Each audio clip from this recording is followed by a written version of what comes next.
Lightfall's been out for about 2 weeks now, and now that things have had a bit of time to settle down, I thought I'd give some first thoughts on the DLC. I'll probably make a separate video later for the raid with my thoughts on that, but for now, let's talk about Lightfall.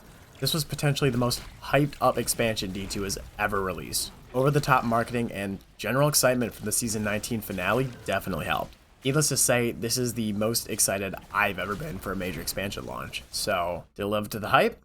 Well, it depends who you ask, but most players would say that it didn't. Lightfall took a narrative nosedive with a rocky campaign experience. I see a lot of people comparing it to Avengers Infinity War, with Final Shape being endgame, but I don't see it that way. I see Lightfall like Spider-Man 3. Spider-Man 3 is a fun movie, but it suffers from too much going on syndrome. It's hard to focus on anything because so much is happening all at once. Peter and MJ are having problems. Harry hates Peter, but then doesn't because amnesia, but he also forgets he has amnesia later. Venom and the symbiote storyline are shoehorned in, and also Sandman exists. Lightfall is exactly the same. There's too much going on, and it takes away from the overarching focus on the Witness. At the same time as the Shadow Legion is mobilizing, we have to worry about mastering a new subclass, protecting the citizens in Neomuna who have uploaded themselves to the Google Drive, and also the Vex are doing some funky shit. Kals is great when he's on screen, but I think he's used pretty poorly in this story. We don't get the most growth for him across the franchise, and I wish we had a whole expansion to help flesh out his character, and his death feels hollow as a result. Nimbus and Rohan share a similar issue. They're not in the story long enough to get proper development on them. Especially in the case of Rohan, his death is virtually meaningless because we barely even know him. I know Nimbus gets a bit of growth in the post-campaign, but at that point it's kind of too late for me. Plus, as much as I enjoy Nimbus's quippy sense of humor, it does get pretty overbearing pretty fast. We get one scene of Nimbus grieving Rohan's death, and immediately in the next one, we're back to wisecracking, which feels a little tone deaf to me. On top of that, we're left with a lot of questions. Now, I'm not saying I expected every little thing to be answered, but we literally never find out what the Veil is or what it's used for. There are a few characters, primarily the Cloud Striders, who have lines that insinuate that they know what the Veil is or why it might be important, but nobody ever shares that. The Witness just slurps his way into the Traveler and pieces out. It's just a very underwhelming and frustrating way to end the storyline. While Vala the Disciple had one of the most polarizing races, Root of Nightmares may have had one of the most polarizing reactions in general. Everyone seems to agree that Root was an easier contest clear than most, with World's First coming in just under 2.5 hours. That would make it the third fastest World's First clear in the franchise's history, only behind Wrath of the Machine in second, and Eater of Worlds in first.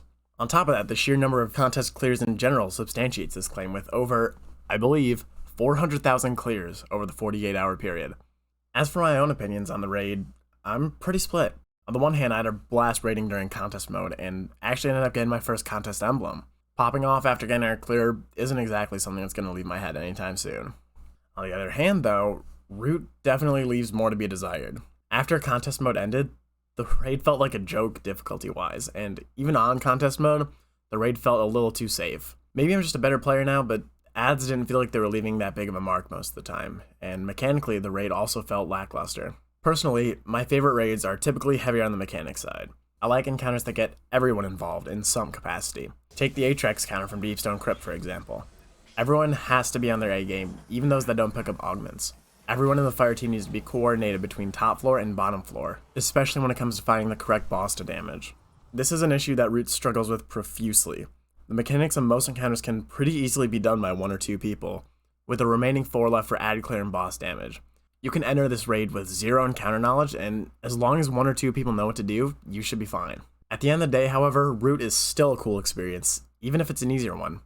This serves as a pretty good introductory raid for new players. Mechanics are light, but it's still possible to get the gist of how raids typically operate. On top of that, it's just a beautiful raid, and it's pretty hard to be mad when the environments look this good. I know that was a lot of negativity, but realistically, not everything was bad about this expansion, so let's talk about its high points. The challenge from Legend mode is still very much there, which is good. There are a few missions here and there that I seriously had to sweat in order to beat, most notably the 3rd and 7th missions. Bungie always does a pretty decent job of making their Legend campaigns a balance of engaging content and challenging combat, and Lightfall is no exception to this. Neomuna is also an incredible location, and it really feels like the perfect location to use the grappling hooks. And of course, we can't talk about Lightfall without talking about Strand. Strand is actually so much fun to use. I think everyone is in agreement on this, but it just feels so perfect. The Hunter Super is already one of my favorites, and probably second only to the one that's permanently inked on my body. I am a little worried about the uptime of suspend effects in the Crucible, but I can't say I've played a lot of Crucible yet to really put that to the test, so I'm going to hold that off for a later date. Lightfall also launched with a bunch of great quality of life changes, so let's talk about those for a bit. The one that the majority of players were most excited for were in-game loadouts. While I think it still works pretty well, there are a few tiny nitpicks. You're still required to have all of the proper equipment on your Guardian, which is a little inconvenient, and on top of that, you can't make a custom name for your loadout and must select from a few presets. It's still a great change, and I really hope they continue to innovate on it in the future. Field crafting and armor mods saw some pretty substantial changes as well. While I do appreciate the new system's simplicity for the new player experience, I don't love it for more experienced players like myself. It feels as though a lot of the creativity and variety that formerly went into mods is no longer present, which is a shame. Hopefully, as we receive more mods down the line, this will change. As for Guardian ranks, they're fine. I don't think Guardian ranks cater to me.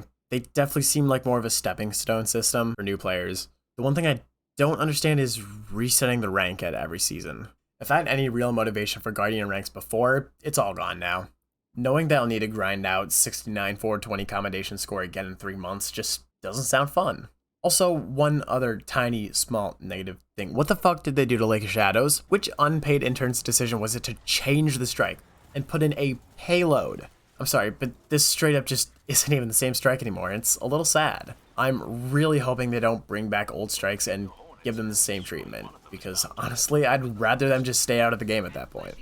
Finally, I wanted to really briefly touch Season of Defiance's launch, and long story short, it's really good. We're shining the spotlight on characters that haven't been at the forefront of the story in a long time. The new Battlegrounds activity is mad fun, and it's probably my favorite iteration of Battlegrounds so far. But I think we'll have to wait and see how I feel about it in a few months. So, Lightfall. Cool or crap? I'm leaning towards cool. Despite its flaws, the Lightfall campaign is still leagues above most of the campaigns in D2's history, besides, I think, Forsaken and Witch Queen. We've got a great new destination, a crazy subclass to play with, a new raid around the corner, and so much to look forward to. My main hope is that our seasons are better than last year's, but for that, we'll just have to wait and see. Thanks for watching.